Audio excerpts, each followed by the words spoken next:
Poursuivre qui quand nous sommes victimes de nous-mêmes?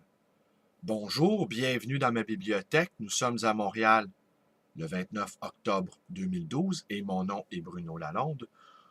Aujourd'hui, j'offre cette vidéo à cette amie militante, Dolène, pour faire suite à la petite conversation, à plusieurs, incluant Jean-Paul Coupal, que nous avons eue à ma librairie il y a quelques jours. Mais avant, j'ai écrit un petit texte. Avez-vous envie de tuer quelqu'un? Allez en thérapie pour conserver la vision angélique que chacun a de soi-même. Qui a vraiment envie d'explorer ces zones d'ombre, de voir apparaître le nasillon qui montre son groin? Allez en thérapie pour chouchouter l'enfant en soi, le voir grandir, ce petit innocent, alors que notre propre corps commence à subir les assauts du temps. On peut-tu rester innocent en toute quiétude? Les Grecs, qui s'y connaissaient un tout petit peu en tragédie, n'entendaient rien à l'espérance.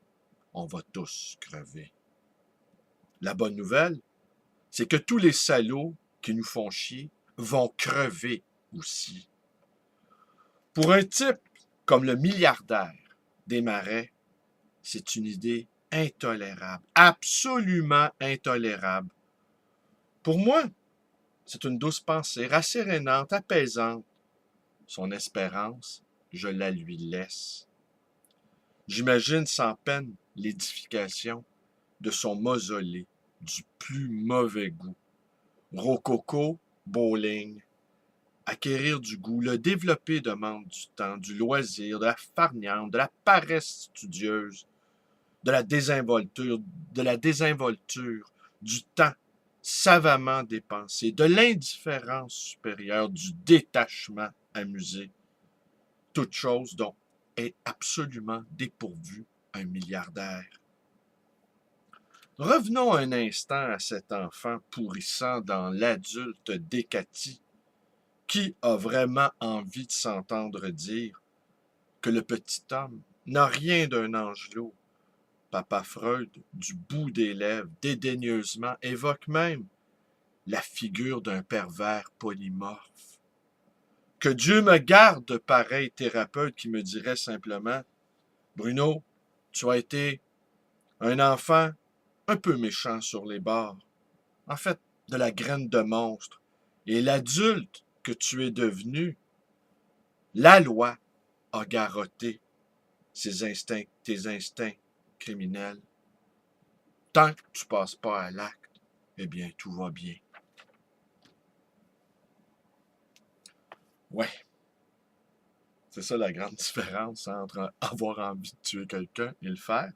Mais pour rester sur cette lignée des envies meurtrières, naturelles, je vous lis un passage tiré de Cornelius Castoriadis. J'ai mis une vidéo il y a 2 jours sur ma page Facebook que je vous invite à aller voir. Prenez le temps de l'écouter. Vraiment très intéressante. Donc, tiré de son livre d'entretien avec Daniel Mermet, Post-scriptum sur l'insignifiance, et son rapport avec la psychanalyse. D'une certaine manière, l'imaginaire qui a joué dans l'art avec l'apparition de la psychanalyse n'a pas été perturbé, ni limité, ni annihilé par l'absence de psychanalyse. Alors, Castoriadis ici répond. Bien sûr, mais ce n'est pas ce que je veux dire. Ça, c'est le cas exceptionnel et le privilège des artistes, des créateurs, grands ou petits, etc. Or, la psychanalyse vise aussi à restaurer au sujet un autre rapport avec son inconscient. Si je peux m'exprimer par une formule dont je voudrais savoir ce qu'en pense Jean-Luc, quelle a été la procédure de la société à l'égard des pulsions qu'elle ne pouvait pas accepter ni contrôler? Cela n'a pas été de dire seulement et ça, et c'est ça le surmoi, d'ailleurs, entre autres.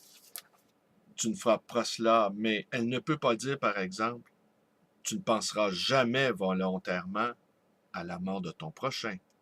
Soyons sincères. Névrosés ou non, nous pensons tous 10 fois par an et avec un secret espoir à la mort de quelqu'un. Et généralement, l'individu du commun se culpabilise là-dessus. Je prends un exemple très simple. Or, il faut que je sache que ma vie psychique, c'est cela.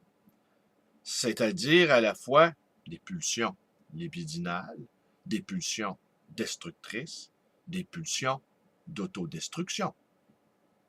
Que je ne peux éradiquer cela, je ne peux jamais l'éliminer. Qu'il faut que je le laisse même venir à la surface.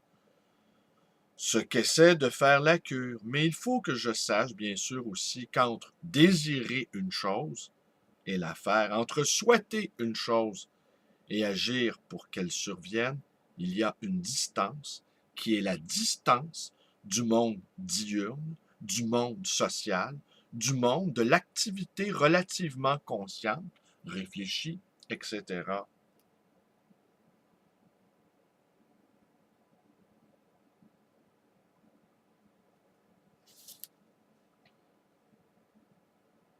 Et ben voilà, on va, on va s'arrêter là-dessus.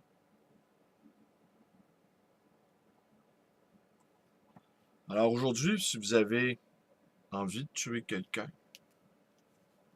que vous l'imaginez périr dans d'atroces souffrances, vous prouvant à vous-même ici votre créativité dans l'imaginaire destructeur, ben, là, vous ne vous sentez pas coupable.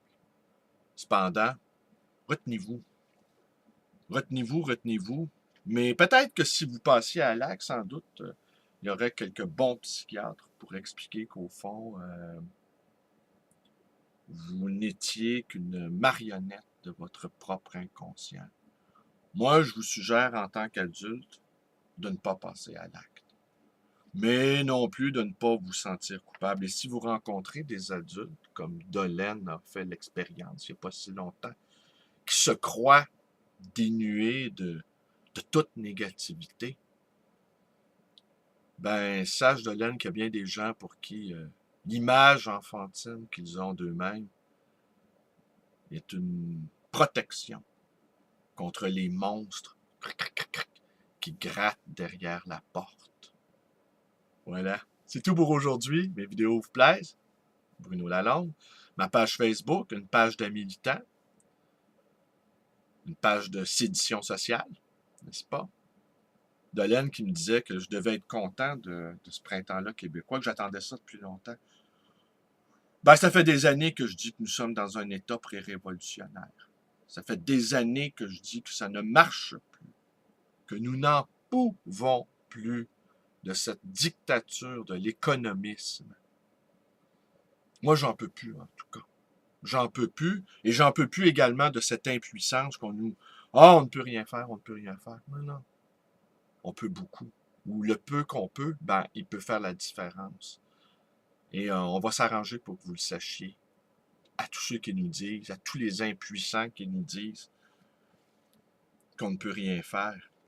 James Hillman, le psychanalyste jungien, allez, je vais vous quitter là-dessus, disait qu'une des raisons pour lesquelles l'Occident est plongé dans l'impuissance, c'est qu'il y a trop de gens en psychothérapie qui devraient peut-être cesser de chouchouter leur petit moi et travailler sur les conditions objectives qui font qu'ils sont des êtres aliénés, plutôt que d'essayer de trouver une solution à un problème qui est en fait de société. Et je vais encore me citer, j'ai fait un rapprochement cet hiver, l'hiver dernier, entre le Zyklon B, le fameux gaz qu'on utilisait dans les chambres à gaz à Auschwitz, entre autres, le Zyklon B et ce médicament, cet antidépresseur, le Zoloft. Alors, je me demandais si dans les chambres Auschwitz, on aurait à la fois testé le Zyklon B et le Zoloft. Je trouvais la ressemblance entre les deux mots plutôt inquiétante, n'est-ce pas? Alors c'est tout pour aujourd'hui. Mes vidéos, ma chaîne, ma page Facebook, mon téléphone 514-736-0999 et ma librairie. L'occasion est d'ancien, le livre voyageur dans le quartier Côte-des-Neiges à Montréal. Merci et bonne journée à tous. Ça a l'air qu'une grosse tempête s'en vient. C'est peut-être la dernière vidéo. Il y a le 21 décembre aussi qui s'en vient. La peur règne.